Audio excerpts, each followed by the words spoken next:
What the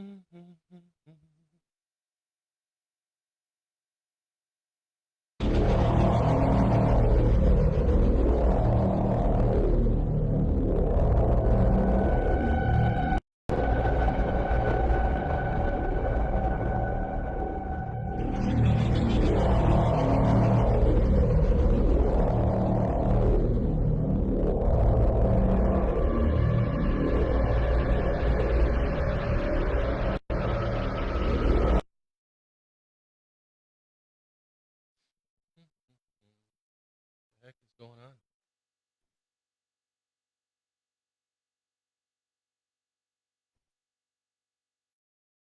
What's going on is you don't know.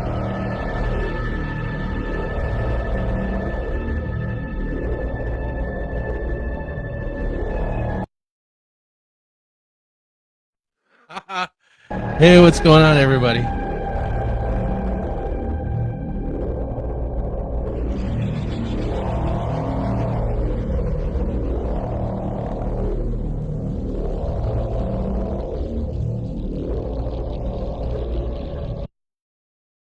No, stop.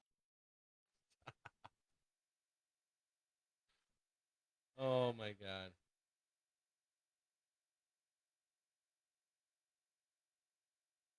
This is why we do this stuff at the beginning of the show.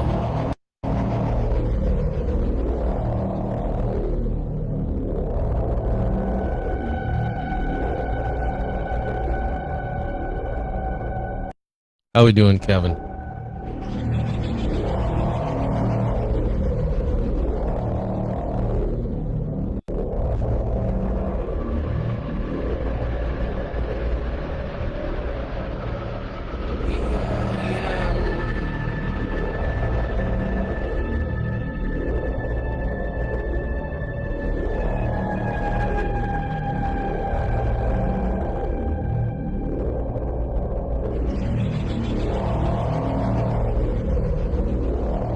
This is so funny.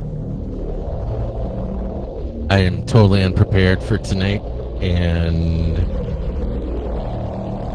a bunch of people came in and started talking. It was Renee. She came and brought me dinner,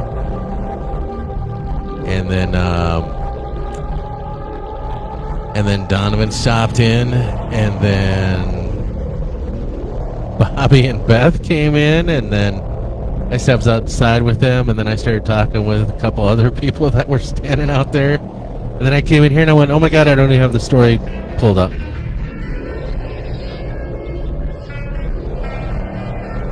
Kev, can you hear that background stuff?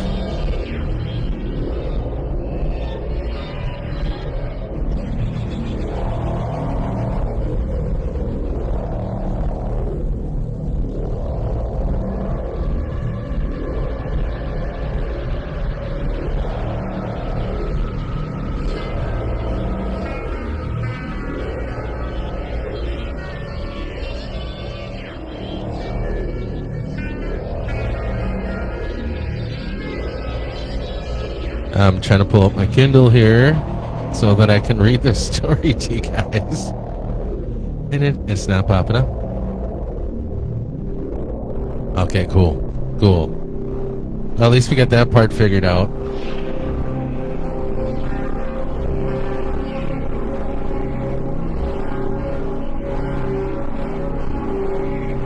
I don't know what happened last week when none of the music popped up, but it would have been a cool show if oh, come on now. Open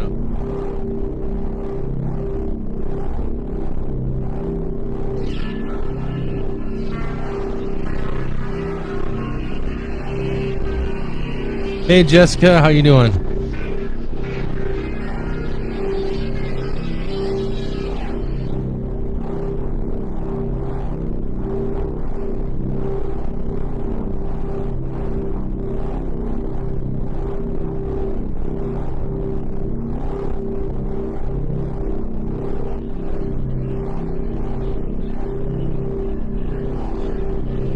And now we're waiting for Kindle to open up here. Yeah?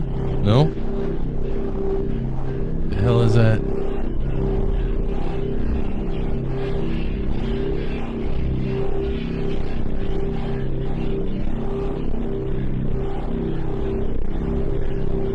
Cute puppy, by the way, Jessica.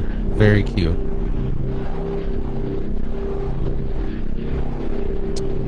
So yeah, we're waiting for... Anyways, while we're waiting for the book to boot up here on my computer, on my Kindle app, how the hell is everybody doing? Good, good? Oh, let's see here.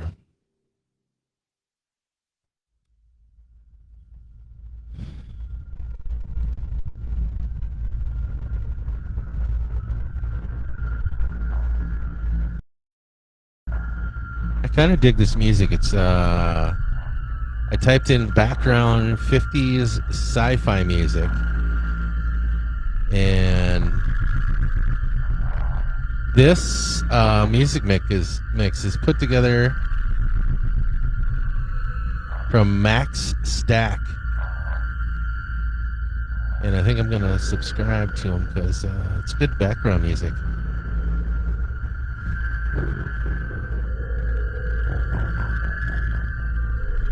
So what'd you guys think of Coffee with Friends yesterday? That got a little now we're waiting for a video signal now.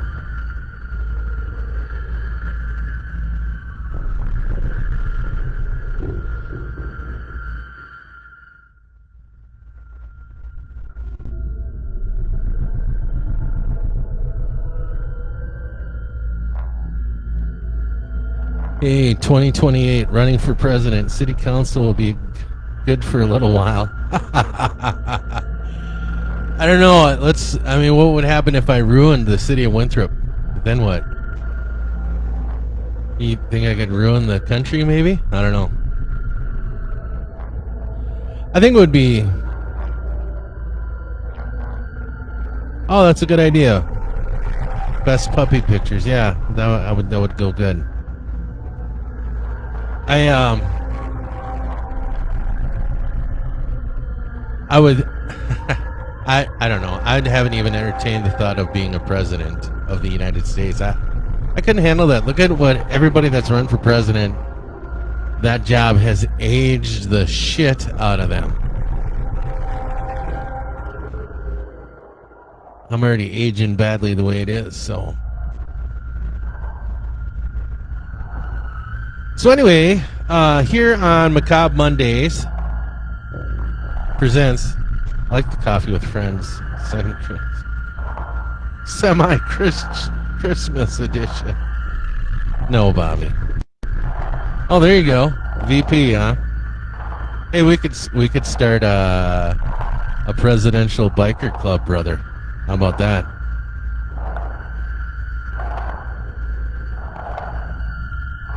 This thing is losing video signal a lot. I don't know if it's because my computer is downloading my book. It's at 80% now.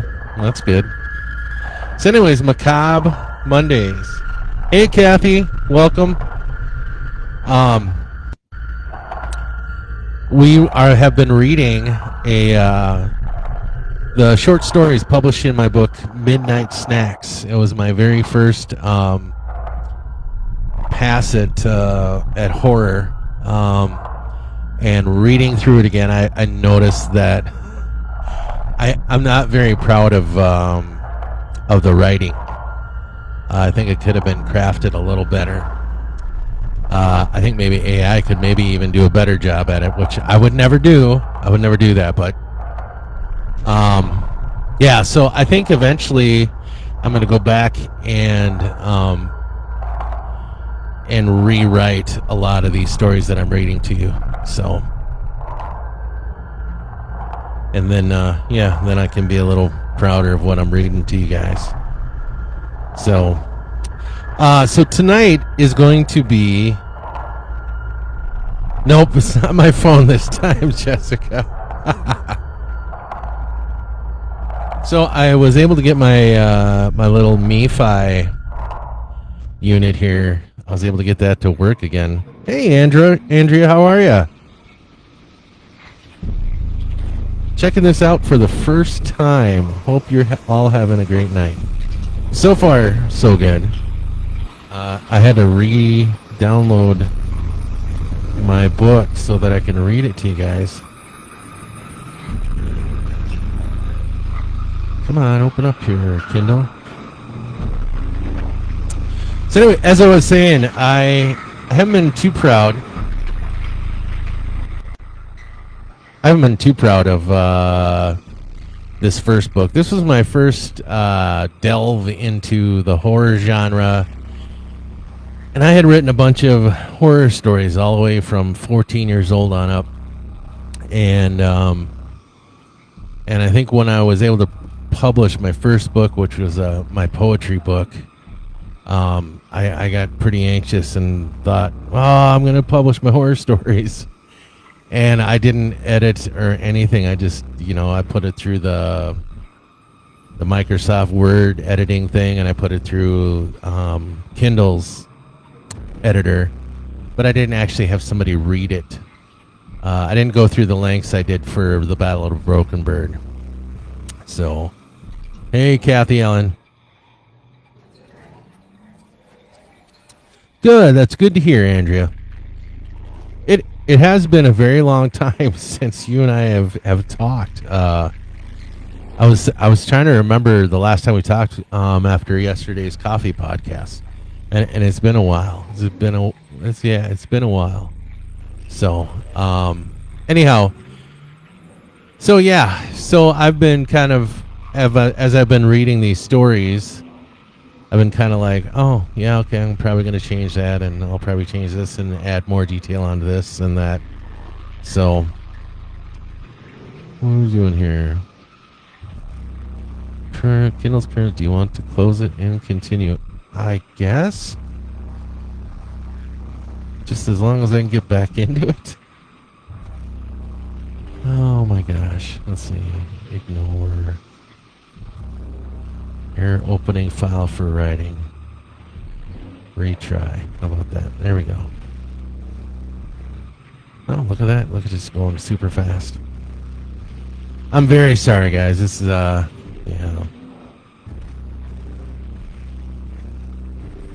ignore. I don't know why I won't load my Kindle stuff up on here. I could just read it off my phone, I guess. There we go. Boom. I think it's done. And it must take, like, if you don't use your laptop or computer to read your Kindle stuff, it must just take it off because you're using your pad and stuff like that. So legacy Kindle, what the? All right, I'm gonna look at that. Must be the thing it was updating. I should have checked for an update, I suppose, huh? All right, so that's loading up. Way too long for sure. We'll have to play catch up. Yeah, we will. So maybe sometime you, Julie, and I, we could get together and have coffee. That would be fun.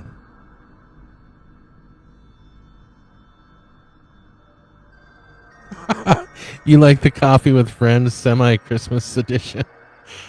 I felt like I was being kind of crabby, but there's just things I don't like to talk about, and we ended up talking about them.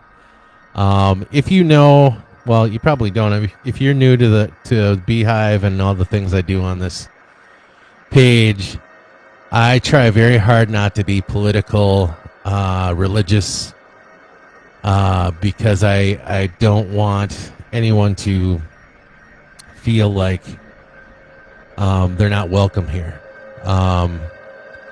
I'd like people to have the freedom to feel the way they do, believe what they want, and, vote how they want. And I just want this to kind of be just a safe place for people to kind of hang out and just be people without religion and politics, kind of like John Lennon is imagined. So sounds like a plan. Yeah, that does. Yeah, we should do that as soon as I get some time. I'm hoping to have more time after I come back from Hawaii in a couple weeks. I don't know what this city council thing is going to do as far as eat up my time, but and I am trying to write a couple of books also, but make time. Bobby, you just called me a Scrooge, bro, and you spelled it wrong. You called me a Scroog. I don't know, man. I don't know if I can hang out with you. I'm supposed to be a writer, and you're misspelling stuff. Really totally with you on that viewpoint. Yep. I haven't a whole lot of trust in political things or religious things, just because they're man-made, and I don't think I can throw my entire belief system over to something that's man-made like that. So to get my peace of mind from what's going on outside, So, but that's my soapbox. I'll hop off of that thing. That's a different podcast, I think.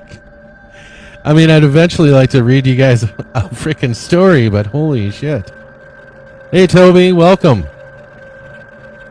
It's taken for... Oh, let's see. What? Is it happening? There it is. Still no... My catalog's not on there. What's going on? So tonight's story it's fairly short, so it won't take a whole hour, which is cool. But once it boots up, we'll probably spend more time chit-chatting than actually reading you guys this story. So I believe in you, my friend. Oh boy, don't put that kind of pressure on me. I will disappoint you. Here's my books. Where is Midnight Snacks? There you are. So I don't know if you guys have seen the cover for Midnight Snacks. It's a picture of my old refrigerator back when I was married and raising kids. And I don't know why I had a picture of it, but I thought it would be kind of cool for the title of the book, Midnight Snacks. And then I started playing around with some filters and came up with that book cover. So you haven't seen it? It's available on Amazon and on Kindle. So obviously, because I got this here. But yeah, and it's super cheap, and it's a quick read book. I kind of prided myself back in the day of catering to people with short attention spans, because I wanted people to have a book in their hand and read and venture out in their mind with a story. So and maybe I kind of ruin that for people when I make these little AI movies previews of my books and movie trailers. But yeah, I want to hook people into reading my stories, and I get it. Horror is not a genre for everybody. That's why I was really excited about the Ballad of Broken Bird. I keep calling it Battle. Is because it wasn't horror, and it was kind of an everything genre. There was some romance in there, heartbreak. There was some spirituality, all kinds of stuff in there mixed up. Hey, Beth, how are you? Long time no see. So, all right. So, the book is up, and I'm kind of afraid to touch anything because I'm afraid it'll go off the fucking rails. All right, here we go. And I got a pretty good accent for the main characters. He's a Minnesota farmer. And I usually tell you guys what I don't know what that was that just flashed across the screen, but that was kind of creepy. because it wasn't happening here. It just happened on my camera. All right. I told Pimo this place is haunted. Haunted Apocalypse Studios. Which, shout out, by the way, to Joe Saul. This is Apocalypse Studios. He's graciously let me use this space for all of my stuff. It's kind of my home away from home right now. So, anyhow, yeah, I'll let you guys know how I came up with the idea for this story when I'm done. Alrighty? Alright, I'm going to go grab my ginger ale, and then we'll get cracking on this. Hopefully don't pull all the equipment out off the table.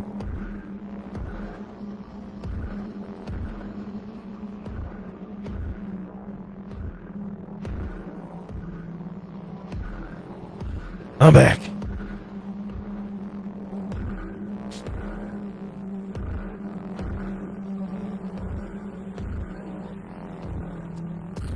Cheers, everybody.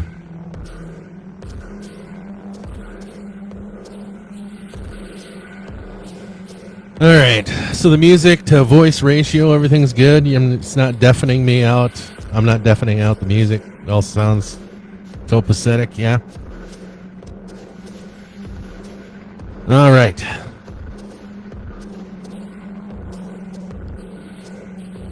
Midnight Snacks. Row 137. Randy loved harvest time. Late hours didn't bother him. He had grown up on this 1,000-acre farm and couldn't think of anything he'd enjoy more than harvesting something he had planted. The combine made its way around to the next 8 rows, while the radio in his cab crackled out the latest on farm markets. Horror isn't typically my choice of genre either, because I'm a wimp. But I'm always up for a challenge. All right. Well, thanks for climbing on board. We interrupt your regular programming on KFMT for a special news bulletin, came the announcer's voice. This is Mary Henderson for CBS News. Reports are coming in across the nation regarding large flocks of dead birds falling from the sky and schools of fish turning up dead in hundreds of lakes. From New York City along the Hudson, everything from whales to other sea life have shown up by the scores along the Manhattan riverbanks and also in Jersey. Reports have also come in from Wisconsin, Minnesota, Montana, Arkansas, Louisiana, and California. The CDC commented that because of weather trends created by global warming, it may be causing some of the deaths. Other local authorities concur by adding there is nothing to be worried about, as this does happen occasionally, but usually goes unreported. Meteorologists say, however, that there is an anomaly within atmospheric pressure, currently created a haze in the air and a repugnant odor. Hey, Lydia. Just then, Randy's cell phone rang. It was his wife. Hello? Honey? She sounded panicked. Can you come home? There's something wrong with the livestock. What? The livestock? Why? What's wrong with them? Well, first it was the cattle. They became restless and tried breaking through that fence, and then one collapsed, and then the rest followed.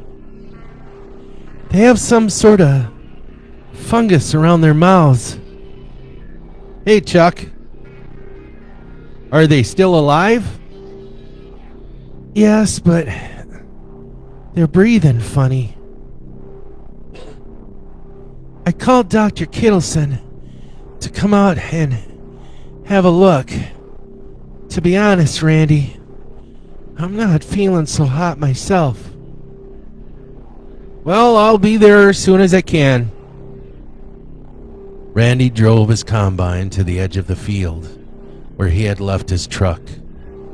He noticed ammonia-like stench in the air and looked around. The smells and the haze were normal during this time of year in the country. Dust from the harvesters and the smells from drying corn and anhydrous ammonia from the fertilizers in the field. But because of the last news broadcast, it left him a little unnerved. The radio in his truck crackled and cut out from the usual station he had it on. KFMT's towers were only 1.5 miles from his farm. He could make them out from here. Coming in, product of agriculture from Washington. Lights in the sky were affecting the populace. And then dead air. He flipped open his phone and speed dialed home. It rang 4 times, and then his wife answered. What happened to my music, man? I'm gonna get that alien horror stuff going again. There we go. All right.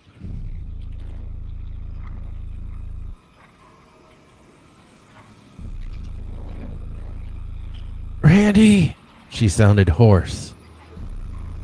She sounded hoarse as if she'd been shouting. Are you coming home soon? What's wrong? He asked. You sound static, and then dead air. He closed his phone and threw it into the passenger seat and pushed down on the accelerator. Just 1 mile from his home, he noticed several pieces of debris in front of him. He skidded to a stop in front of them and noticed they were deer. About 12 bodies lay about across the road, trailing into the ditch and into his field. What the hell? He muttered to himself. He got out and noticed it was harder to breathe. The air, as if it were in a higher altitude. The deer carcasses were covered with an orange fungus around their muzzles. Some of them were just barely alive, breathing shallowly. He looked towards his farm and could see multitudes of his livestock. They were lying about his dooryard. He scanned the horizon, trying to see through some of the haze. He began panicking and grabbed a couple of the deer and dragged their bodies to the side of the road so he could get through. Driving up into his dooryard, his heart made a lump in his throat.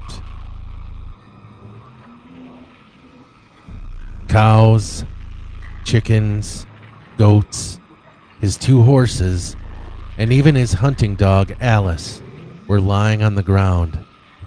Some barely living, the others were dead. His wife stumbled out the front door and then fell into the front yard. He ran to her, and there was an orange tint to her nose and mouth. Her breathing was raspy and wheezing. Dana! Honey! Are you okay? He asked desperately. Can't hardly breathe, she gasped. He picked her up and carried her to his truck, and laid her in the cab. He got in the driver's side and lifted her head and laid it on his lap. I'll take you to town to the hospital, he tried to comfort her. On the way into town, Randy saw some of his neighbors in the ditch and more animals lying about the roads and ditches. When he got to the city limits, he stopped his truck. The entire main street was littered with corpses. There were a few bodies that were still alive, but just barely from the looks of them. Above, he heard a rumble like thunder, and he couldn't pinpoint where the noise was coming from. He returned to his truck, gasping for air. The air was thinner and still had that hint of ammonia in it. It didn't make sense since he wasn't in high altitudes. He was on the flat plains of Minnesota. Dana was shaking as if she were cold. He felt her forehead, and it was almost burned by how icy her skin was. "Jesus!" he exclaimed, and put the truck into drive and went 4 blocks into town towards the hospital. The rumbling had got louder, and he spotted something in the sky. Directly above him, there was what looked like a jet stream coming from a plane going perfectly vertical. But there was no plane. He got out of his truck again and noticed there were jet streams coming from nowhere as far as his eye could see, from eastern horizon to western horizon. Dana began a violent fit of coughing, and he returned his attention to getting his wife to the hospital, but kept glancing up at the sky. The hospital was the worst of any place he had been so far. Corpses, hog-piled upon corpses. The stench of rotting flesh hung in the air, almost overpowering the smell of ammonia in the air. Dana coughed up a rusty rope of phlegm from her mouth as he tried to lift her from the car. Her body was ice cold and stiff.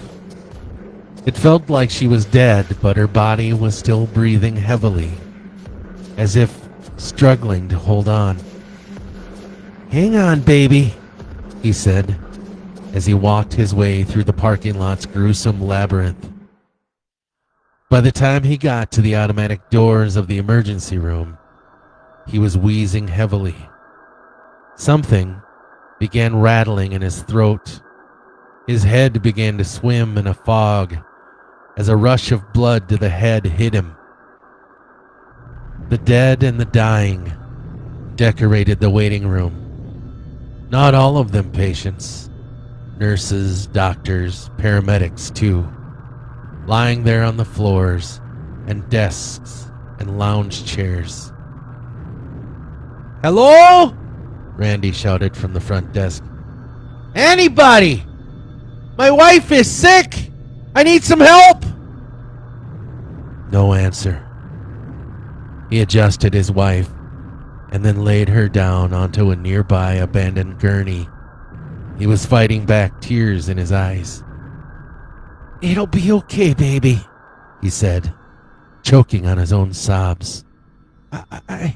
I'm sure they're busy. I'm going to go back into the ER. I'll see if I can find someone to help us." He kissed her frozen blue lips and tried to get into the ER, but the door was locked with a keypad. He went over to the nurse's station, which was divided by plexiglass. Looking around, he couldn't see anyone there, but he was determined to see for himself. He shouted to the back, but didn't receive an answer. He went over and grabbed a chair and threw it into the plexiglass, and it fell apart. He jumped over the service counter and looked around. More bodies laid about the place. Row upon row of corpses riddled with some form of orange fungus gathered about their nose and mouths. "Is there a goddamn doctor around?" he shouted hopelessly. "Hello?" He grabbed some surgical masks, fitted himself with one, and then went out the ER door. He got to Dana, and he dropped onto his knees. "Dana?" he asked, beginning to cry. "Honey, wake up. We're gonna have to go try Faribault County Hospital. Honey?" She was gone. He knew it as soon as he saw her face when he came back. She looked relaxed and at peace. Light crimson saliva drooled from the corners of her mouth. Don't leave me, Dana. His sobbing began to jerk his body. Dana! Don't do this to me! Dana! His cries echoed through the dead hallways. The sound of a helicopter blade echoing off the front parking lot pulled him from his grief. He ran out the side doors he had come in and saw the wind given off by the whirring blades around the corner. He glanced over his truck and then looked up into the sky. He now saw where those jet streams were coming from. From western horizon to eastern, he saw aircraft, triangular in shape, emitting some form of noxious cloud. The aircraft was made of some sort of reflective metal that hid them at a certain angle. There's one, said a voice behind a gas mask. He turned to see a group of people in hazmat suits, carrying automatic rifles. Hey! He shouted, muffled by his surgical mask. Hey, I need help! He noticed that the bodies lying about him were decomposing at a rapid rate, turning into bubbling puddles of dark orange goo. Hey! He began walking towards them. Hey, what's going on? take him out, said another voice. What are you? Bullets fired from several guns, ripping through the air and beginning to take chunks from his body. Jesus! He cried out and started for his truck. More bullets sunk into his body as he ran, digging holes into the tarmac and his back. He fell and started crawling only feet from his Ford pickup. As he reached his door and pulled himself up, one last bullet found the top of his head and sprayed his scalp across the driver's side window. Blood stained his mask, and he fell. Okay, said the voice. Let's go inside to make sure the hospital's secured. Sir, said a voice from a man coming from the helicopter. Sector 5 is now clear. Delta team is heading back. Heading back to base. Good. Now I can have the cleanup teams finish up this mess once we're done. And that, my friends, is the end of row 137. So I hope you guys enjoyed that. Hang on a second.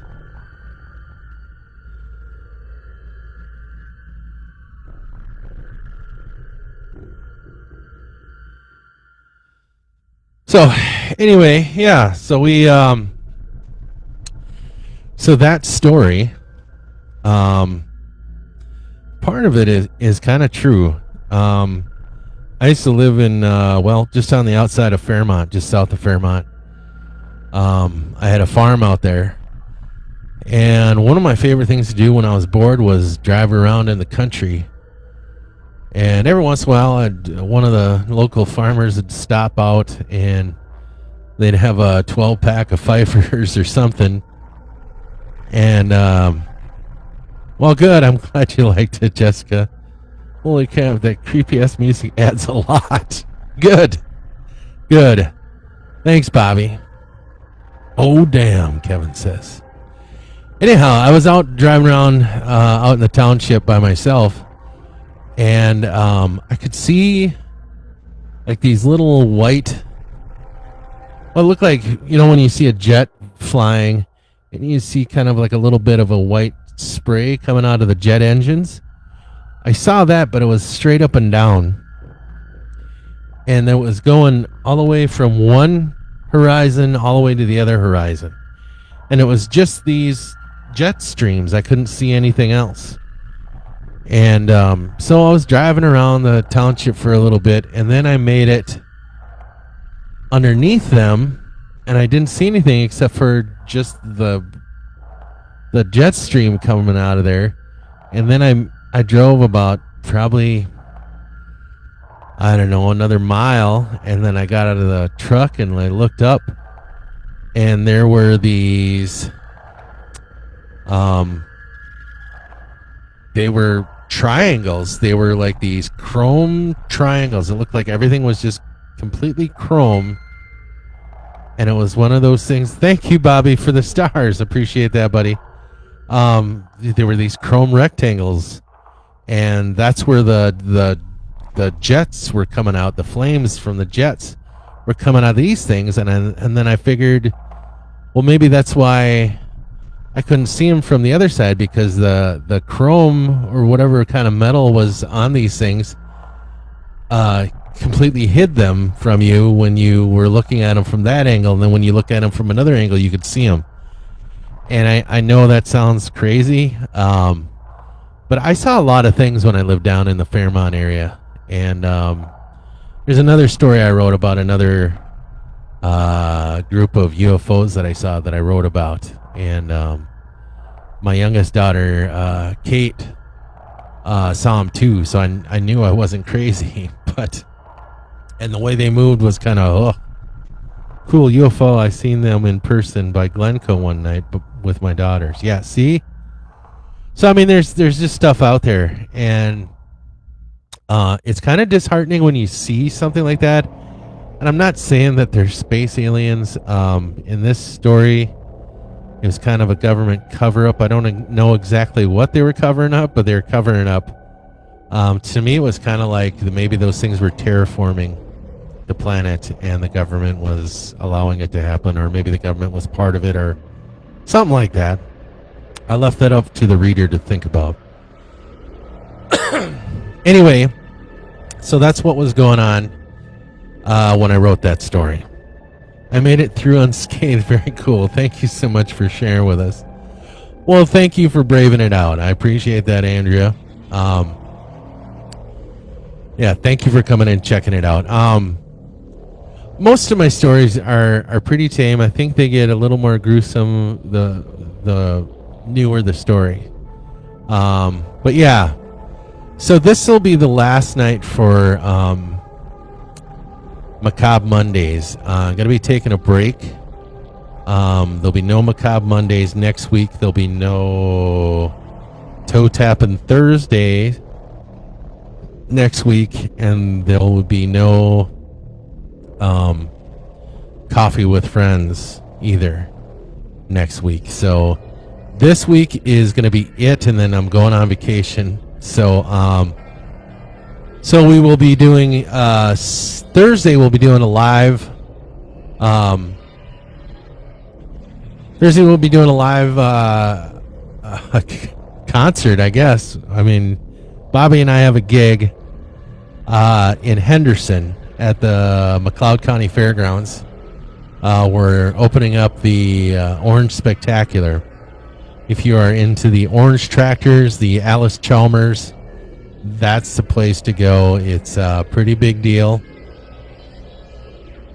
You want to see Bobby completely worn out, show up to that, because he's just completely out of gas by the time I see him. But it doesn't affect his playing. He still plays very well.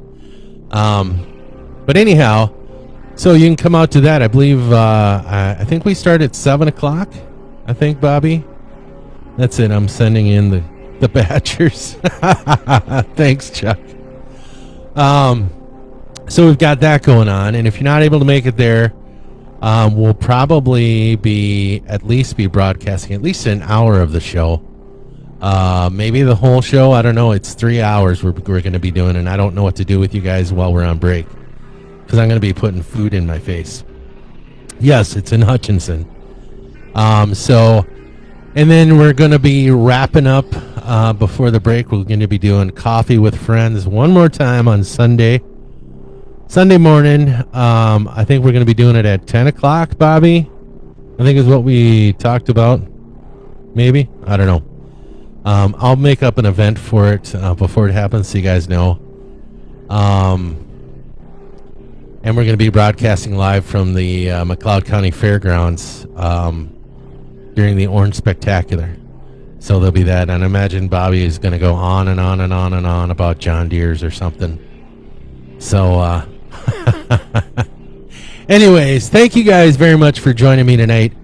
I'm going to wrap it up here. I think I'm about, I'm thinking about playing guitar for a little while, practicing some of the sets we got set up. We don't have sets set up, but just practicing some of the songs that we're probably going to play on Thursday. So, anyhow, you guys, thank you very much. I don't know why I'm looking over here. I'm used to the camera being right there, and you guys are right here. So, thank you guys very much for being here with me and coming out. Thank you to some of you new folks coming out and trying out Macabre Mondays and listening to some of my horror stuff. Yeah. So, anyhow, it was great seeing you guys here. Great seeing the Badgers and the Bees, Chuck. Thank you very much for bringing them. They're always very good at protecting myself and the other listeners. So have yourselves a very good week, and hopefully we'll see you on Thursdays, either in person or online here at the b.hive. We want to see pictures of you in grass skirts and coconut bra. You know, you probably want to see that, Bobby. Not everyone. And, yeah. Thank you, Andrea. I will. So, anyways, yeah, now I'm feeling really uncomfortable doing things around Bobby. Anyway, have a great night, everybody. Peace and a bottle of hair grease. Love ya. Have a great night as well, Beth. Have a good night, Andrea, Kevin, Chuck, Lydia, Beth, of course, Bobby. Yeah. Bobby and Kathy and Jessica. Thank you guys very much. Always appreciate you coming. Have a great night, my friends. And pleasant dreams.